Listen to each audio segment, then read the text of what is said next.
Good evening. Ella Baker, a giant of the civil rights movement, left us with this wisdom: give people light, and they will find the way. Give people light. Those are words for our time.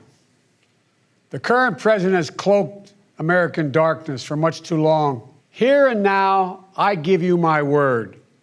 If you entrust me with the presidency, I will draw on the best of us, not the worst.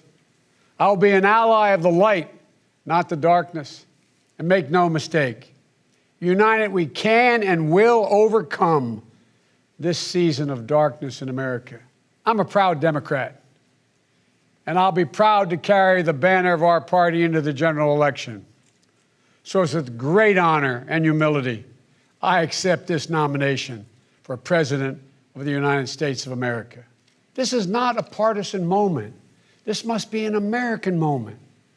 It's a moment that calls for hope and light and love. Hope for our future, light to see our way forward, and love for one another. This campaign isn't just about winning votes. It's about winning the heart and, yes, the soul of America. Winning it for the generous among us, not the selfish.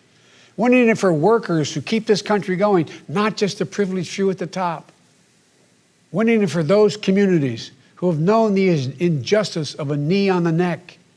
You know, no generation ever knows what history will ask of it. All we can ever know is whether we're ready when that moment arrives. And now history has delivered us to one of the most difficult moments America's ever faced. Four historic crises, all at the same time. A perfect storm. The worst pandemic in over 100 years. The worst economic crisis since the Great Depression. The most compelling call for racial justice since the 60s. And the undeniable realities and just the accelerating threats of climate change. So the question for us is simple. Are we ready? I believe we are. We must be.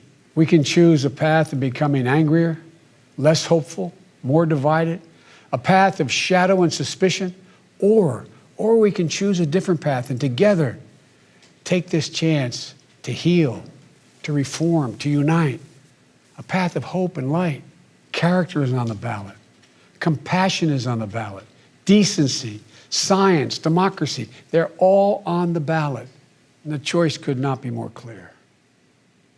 No rhetoric is needed.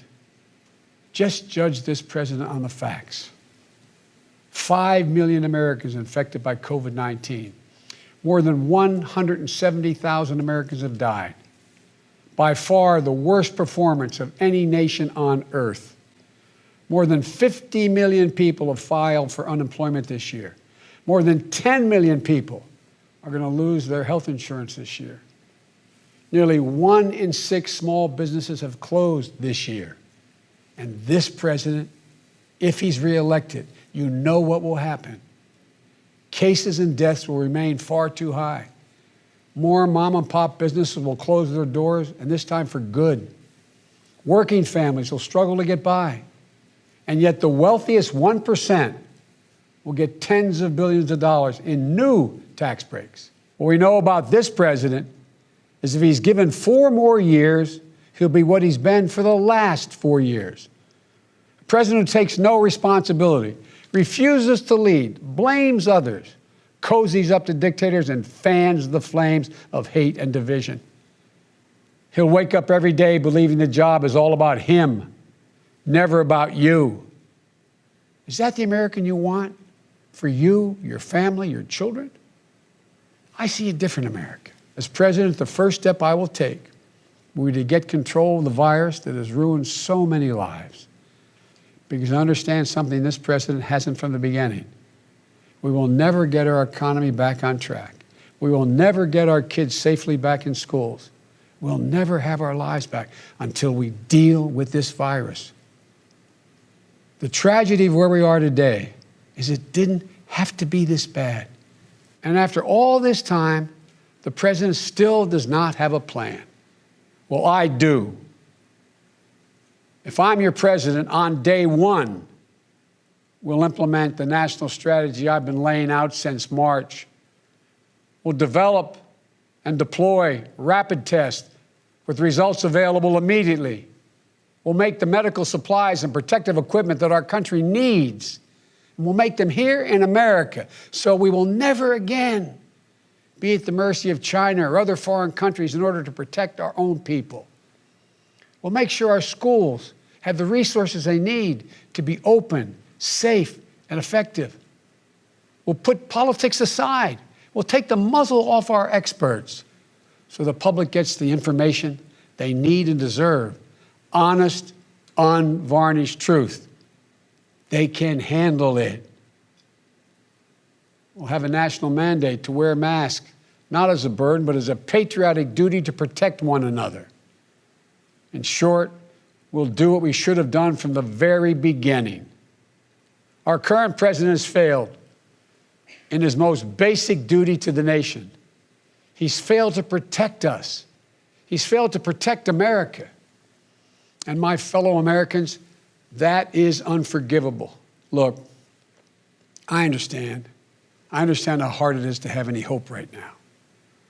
On this summer night, let me take a moment to speak to those of you who have lost the most.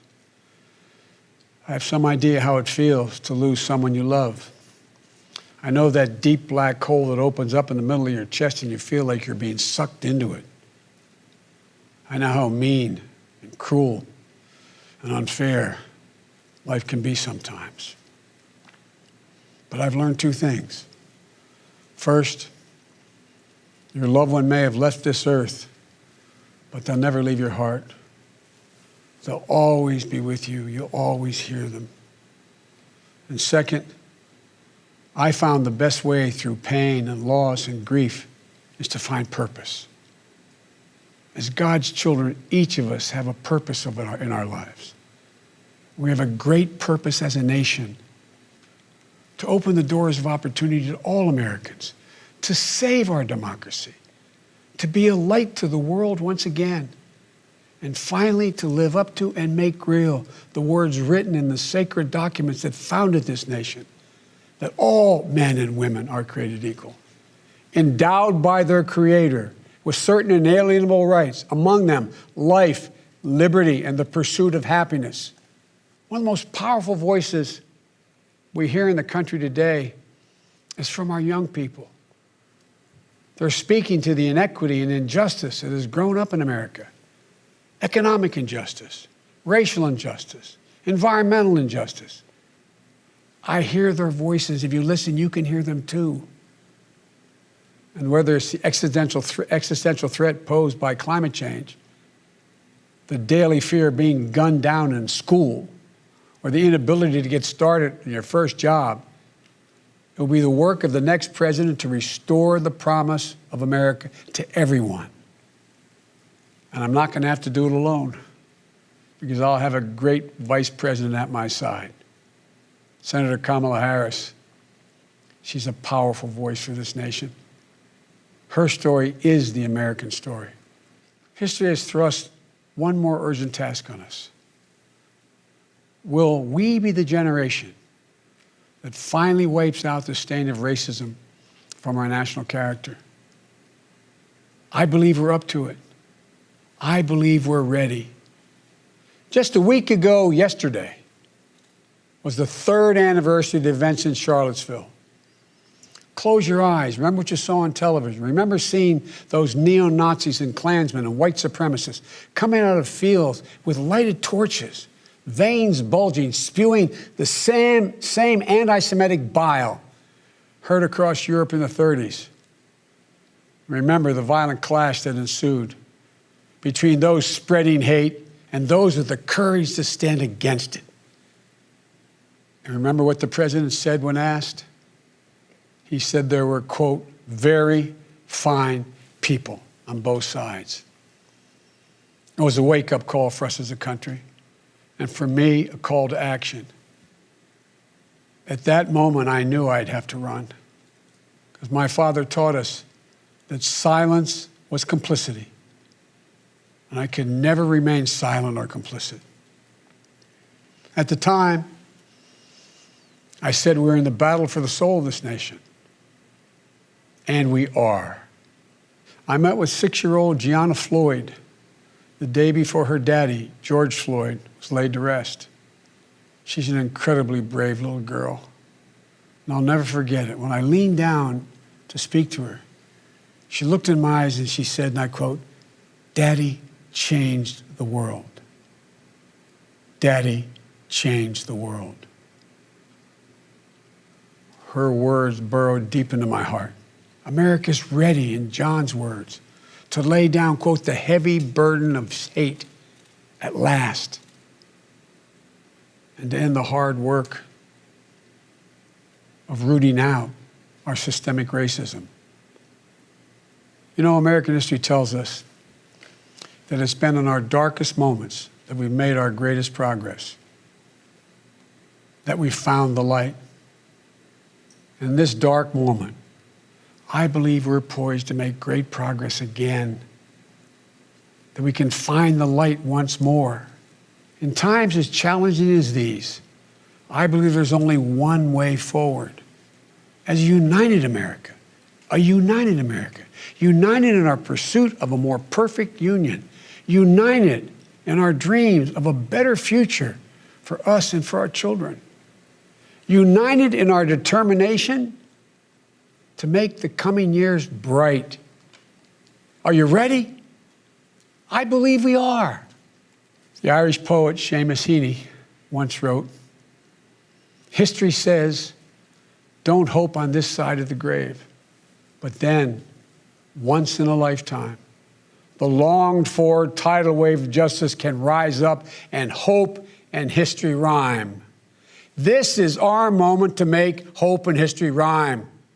With passion and purpose, let us begin, you and I together, one nation, under God, united in our love for America, united in our love for each other.